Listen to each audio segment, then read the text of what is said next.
as I unpack the sifting, understand that the process that I'm describing is applicable for every discipled person in this building. If you claim to be a follower or a learner of the Most High God, of Jesus Christ, then Satan has pleaded to let me have him. Satan wants at you. Let's just start with the process, because you see, sifting is the third stage of a three-stage process. The first process of sifting is the threshing. I've heard conferences themed as the threshing floor. I've heard people say that they leave the altar open so it can be a big threshing floor, and I heard churches call the threshing floor. And so I asked myself the question, do they really understand what threshing means? Threshing is a process when the wheat has been cut down, bundled, and dried. It's laid on a hard surface and it's beat. It's beat with a hard flailing instrument, or if you have the money and the means, oxen would trample the wheat. They would thresh it. They would break it. The husk would be loosened. But just because it's been threshed doesn't make it ready. You see, threshing does not remove the things from the field that was on the wheat before it came to the threshing floor. It's just loosened up. And sometimes in church, we have people that have been threshed, but they're not usable because they still have things from the world. You came to church, heard a word, got witnessed and ministered to, and some stuff got loosened up, but it's still with you. So you can be threshed and still look worldly. You know what I mean? Just because a person been through hard times don't mean that they've been transformed. Threshing means I've undergone a beating. I've undergone hard times. But you know, like I know that some people have been through hell and hot water and still ain't changed. You just got out of jail. You're doing the same thing that you've been through. Who am I cussing? Just because you've been through hard times, that don't mean that you've changed. Stage 2 is the winnowing. W-I-N-N-O-W-I-N-G,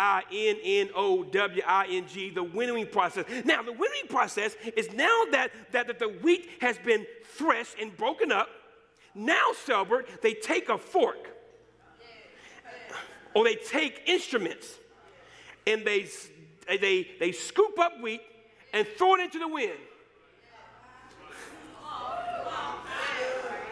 And what's called the chaff is blown away, and what falls down is the good stuff. Everything on the threshing floor is not edible.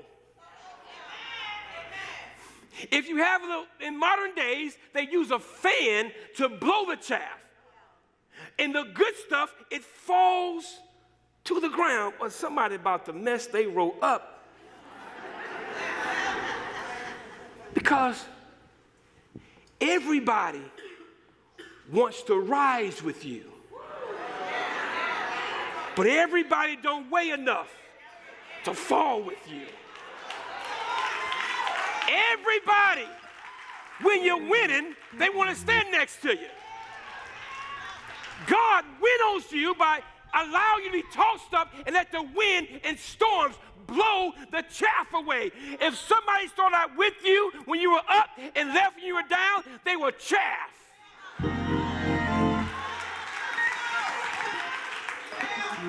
And never question God by allowing the chaff to be revealed.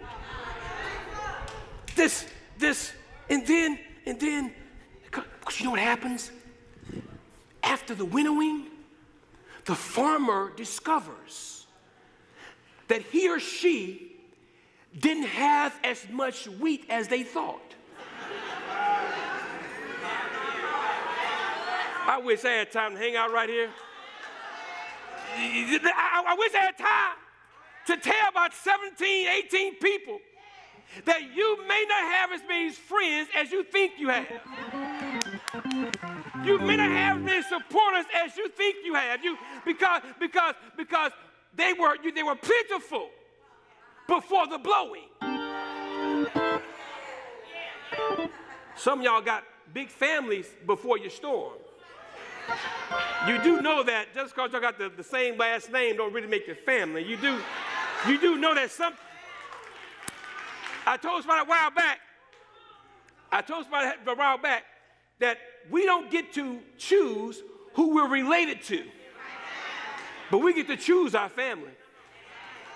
Our family is the group who will be there with you when you hit rock bottom. And that may not, I gotta get in this. And then comes the sifting. Do you realize that even after threshing and after winnowing, you're still not ready? The grain still isn't ready to be used and consumed. You see, sifting wheat is like sifting flour. When you sift wheat, when you sift flour, it makes it lighter, it makes it thinner, and if that's the case, you can now mix it with stuff. It makes it mixer friendly. It can get along with stuff because there's some things that have been removed. Because the sifting, you put it in the strainer and you just start to shake it. You shake it until the good stuff falls to the bottom and the bad stuff stays up top. And then if the shaker looks in there and sees some rocks in there that came from the field, he'll literally put his hand in there and take it out and then dump the trash. Oh, goodness. Because if wheat is to be used, it must be able and amicable and malleable enough that it can get along with other stuff. You want me to tell you why some people can't get along with folk? They've never been sifted. They got things in their life, in their mentality that makes them unable to just get along. You know that you have never been sifted when it's your way or the highway. When you can't get along with no one else's plan that you didn't come up with, you have not been sifted if you can't be coached.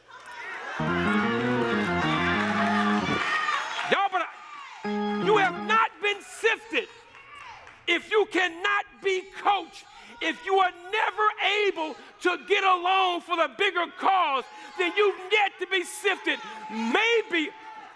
Maybe the problem with our country is that we have Republicans and Democrats who've yet to be sifted.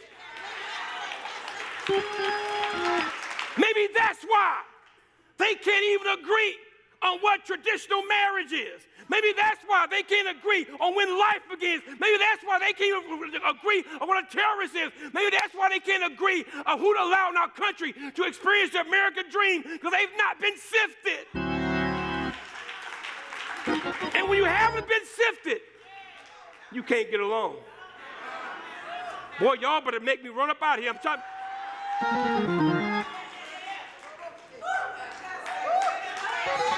Married people, could the reason be of why you and your honey can't get along is because one of y'all haven't been sifted?